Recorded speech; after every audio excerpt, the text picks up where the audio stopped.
All right, our first question comes from Colleen, and she writes to us from Minnesota, and she says, how do I create a business that will become a legacy so that after I leave this earth, it will provide for my family?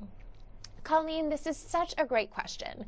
So many times as we get a little bit older and a little bit more mature, we start to think more bigger picture. We start to think not only about the day-to-day and making rent, but how do you create a legacy? How do you create something that can outlast you and hopefully provide for your children and your children's children?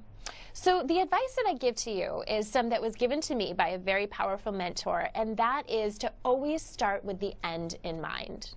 So Colleen, first figure out exactly what type of business you want to create. What does it look like? What type of revenues? What type of impact do you want to make on the world? What type of contribution? And then once you have that vision and you have that identified, peel it back and let's start with something manageable. I call this chunking down. That's a technique I learned when I worked with Tony Robbins, and he would talk about chunking different pieces of information. So have the big vision, have the end in mind, but then let's chunk it down to something manageable.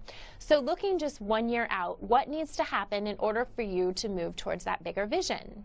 And then once you've identified all of that in those steps, then look at 5 years out and 10 years out and so forth. So that is really how you create your legacy.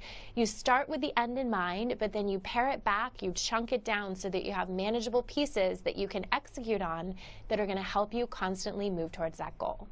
Thank you so much for writing in, Colleen, and we wish you the best of luck on your legacy project.